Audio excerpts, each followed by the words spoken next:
Hello there! Welcome back to the Young Age Podcast. I'm your host, guest, editor, producer, Harry Calderon. And today I'm going to be talking about the biggest tournament of all. The biggest sporting event that has ever been and ever will be. The World Cup. More specifically, the World Cups from 1994, 2010, and 2022.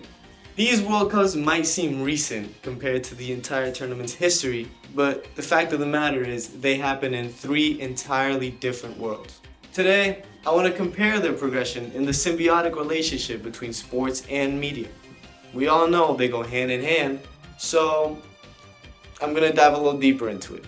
To do this, we're going to begin with the development of broadcasting. On the 2nd of October in 1925, engineer and inventor John Logie Baird would transmit the first television picture with gradation. 12 years later, the first non-experimental sports broadcast would come from the BBC's Wimbledon coverage, showing a match between Bunny Austin and George Rogers.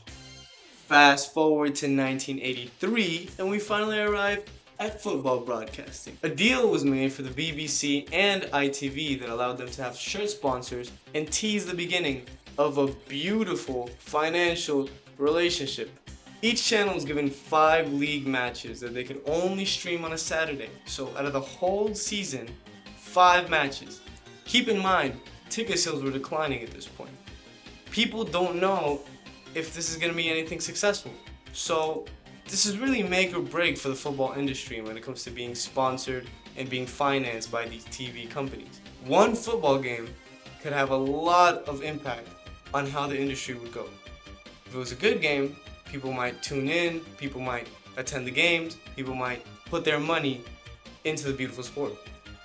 Going the other way, if you see a terrible match, well, that's all you're going to see. You're not going to want to go to the matches, you're not going to want to support your team, you're not going to want to do anything to do with the sport if it's clearly not entertaining.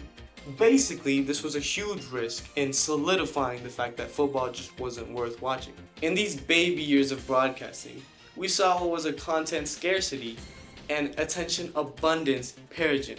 If the only thing on the sports channel was a tennis match, odds are you're watching tennis today. And maybe you'd enjoy it.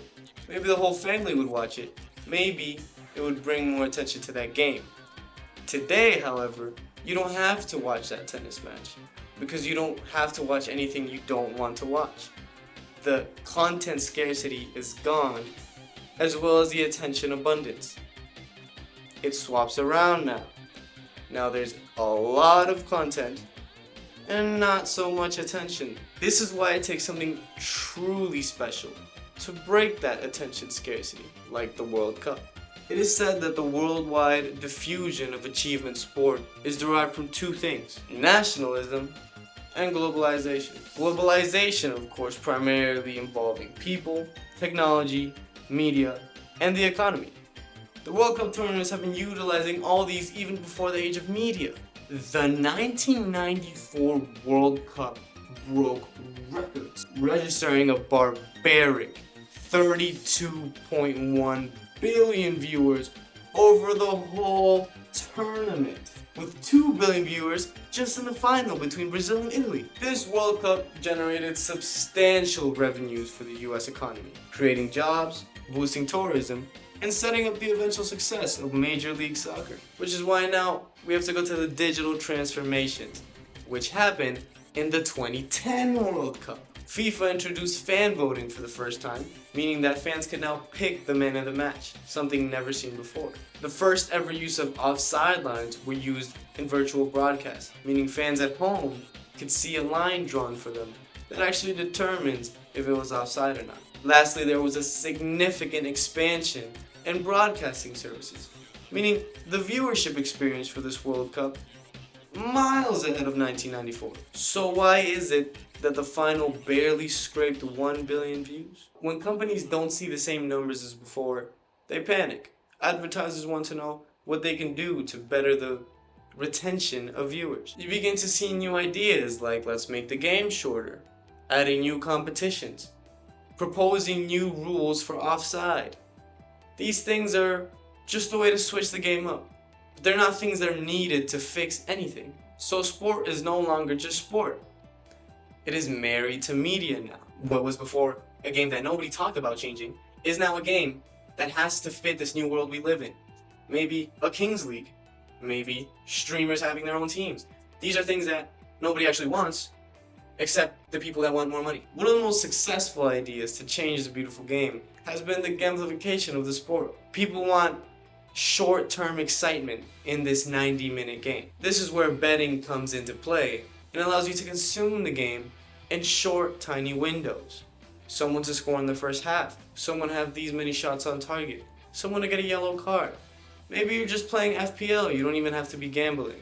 You just want this person to score because it's going to give you fictional points. Anything to make the game more entertaining so that more people will watch, so that more money is made. Nothing to do with the sport, but it affects the sport heavily. Betting records in the US were shattered, with only the Super Bowl keeping its place at the top of American gambling, while the NCAA basketball tournaments for both men and women combined still had less than half of the World Cup gambling numbers, with 12 million bets being placed on the US men's team, just on the US men's team. Sport back in the day was like Eddie Brock, living his normal life. And the media is the symbiote known as Venom that has corrupted its body and now dictates its every move. This doesn't have to be a bad thing, it just has to be recognized. Thank you for listening, and be sure to tune in later, maybe not next week, but later. I'm going to be doing another podcast. I'm going to be interviewing a very important guest. Stay tuned.